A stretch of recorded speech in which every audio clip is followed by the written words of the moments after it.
Hello students, आपका हमारे YouTube channel पर एक बार फिर से स्वागत है। तो स्टूडेंट्स, अगर आपने हमारे यूट्यूब चैनल को सब्सक्राइब नहीं किया है तो सबसे पहले इसे सब्सक्राइब कर लें। स्टूडेंट्स, हमारा चल रहा है हिस्टोपैथोलॉजी। हिस्टोपैथोलॉजी में जो चैप्टर है 3rd नंबर का डीकैल्सिफिकेशन चल रहा है। तो उसमें हमने क्या है स्टूडेंट्स, एसिड डीकैल्सिफिकेशन के बारे में बात कर ली है। उसमें हमने स्ट्रॉन्ग एसिड्स के द्वारा किस प्रकार से डीकैल्सिफिकेशन किया जाता है उसके बारे में पढ़ लिया है। वीक एसिड्स के द्वारा किस प्रकार से किया जाता है उसके बारे में पढ़ लिया और उनके मेथड के बारे में पढ़ लिया है।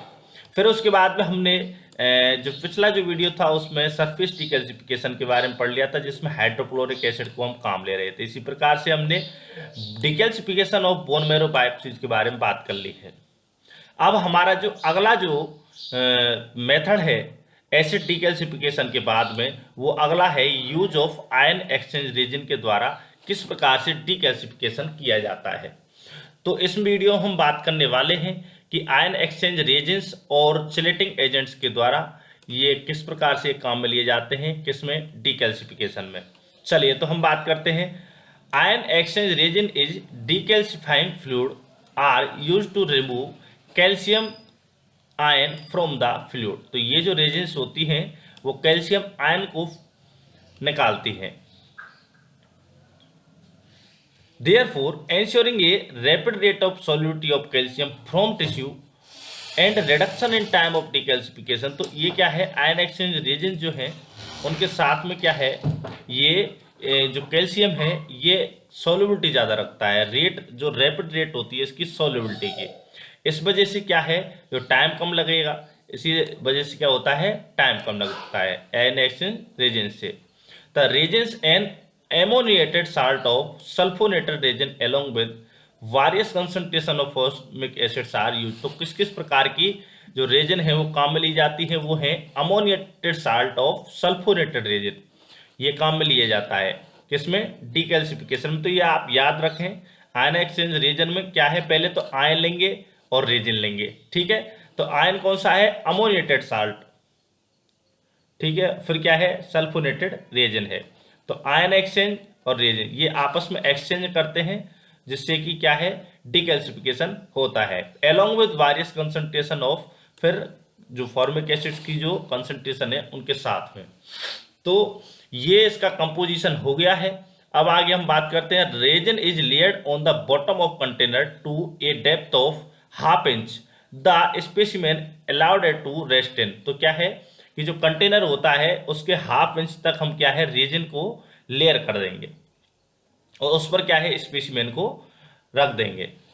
आफ्टर यूज द रेजिन में B regenerated by washing twice with dilute NY10HCl। तो ये है रेजिन जो है वो रीजनरेट हो जाती है अगर उसको हम 2 बार NY10HCl में क्या करेंगे, डाइल्यूट करेंगे। तो by 3 washes in distil water, और उसमें हमको डिस्टिल वाटर में 3 बार वॉशिंग देनी पड़ेगी। उससे क्या है, रेजिन फिर से रीजनरेट हो जाती है।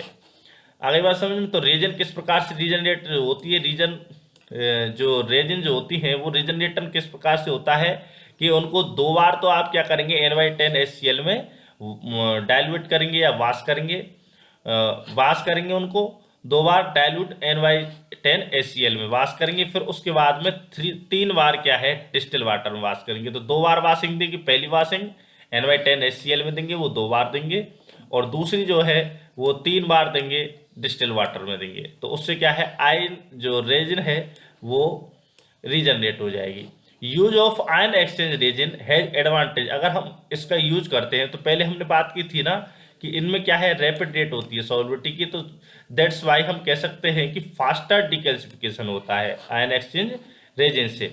दूसरा क्या है, टिश्यू प्रिजर्वेशन, टिश्यू का प्रिजर्वेशन अच्छी तरीके से होता है। And cellular details are better preserve. तो इनमें सेलुलर जो डिटेल्स होती हैं वो अच्छी तरीके से प्रिजर्व होती हैं। तो ये आयन एक्सचेंज मेथड था रेजिन के, आयन एक्सचेंज रेजिन के द्वारा किस प्रकार से डीकैल्सिफिकेशन किया जाता है। इनमें क्या होगा कि मेन उद्देश्य वही है डीकैल्सिफिकेशन का, कैल्शियम को रिमूव करना। अब इनमें क्या है, कैल्शियम की सॉल्युबिलिटी होती है, इस वजह से क्या है, टाइम कम लगता है। और इसका जो कंपोजिशन है हम कौन सा काम में ले रहे हैं, अमोनेटेड साल्ट ऑफ सल्फोनेटेड रेजिन वाला ले रहे हैं। किसके साथ में, फॉर्मिक एसिड के साथ में। अब तो याद हो गया होगा। और दूसरा मेथड क्या है, एक कंटेनर में 1/2 इंच तक हम रेजिन को बिछा देंगे, लेयर कर देंगे और उस पर स्पेसिमेन को रख देंगे।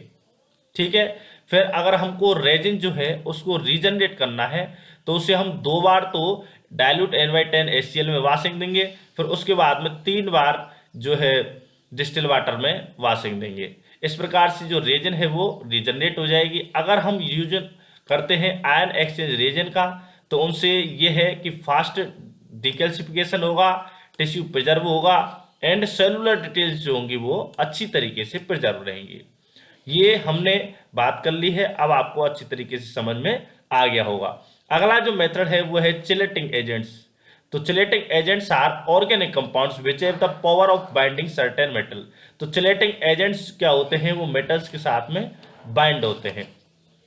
तो चिलेटिंग एजेंट्स है वो कौन सा है, ethylene diamine tetra acetic acid है, disodium salt are called, versenate has the power of capturing metal ion.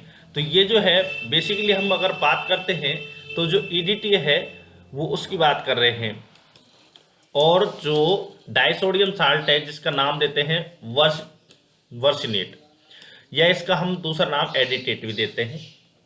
तो इसका अगर हम देखते हैं नाम है कैल्शियम डाइसोडियम एडिटेट या वर्सनेट नाम है इसका। तो ये दोनों जो होते हैं ये इनमें पावर होती है मेटल को कैप्चर करने की। किस किस में, ईडीटी एंड डाइसोडियम साल्ट वर्सनेट जिसे कह रहे हैं उस पर कैपेसिटी होती है इसको मेटल को कैप्चर करने की। This is a slow process, लेकिन ये प्रोसेस जो होती है वो स्लो होती है, बट है ये लिटिल और no effect on other tissue elements. Some enzymes are still active after EDTA decalcification. इसके बाद में कुछ एंजाइम्स जो होते हैं ईडीटीए डीकैल्सिफिकेशन के बाद में क्या हो जाते हैं, एक्टिव हो जाते हैं। तो इसमें वर्सनेट जो होंगे वो 10 ग्राम होगा, डिस्टिल वाटर जो है वो 100 ml रहेगा जिसकी pH 5.5 to 6.5 रहेगी। टाइम 7 to 21 डेज का देंगे। देखिए कितनी स्लो है ये मेथड। आगे मेथड जो है वो है इलेक्ट्रोलाइटिक मेथड है। फिर डीकैल्सिफाइंग सॉल्यूशन के बारे में बात करेंगे, फिर न्यूट्रलाइजेशन और वॉशिंग, इसके बारे में हम अगला जो वीडियो है उसमें स्टूडेंट्स बात करेंगे। तो अगर आपको हमारा ये जो वीडियो है पसंद आया है तो आप इसको लाइक करें, कमेंट करें और शेयर करें। धन्यवाद।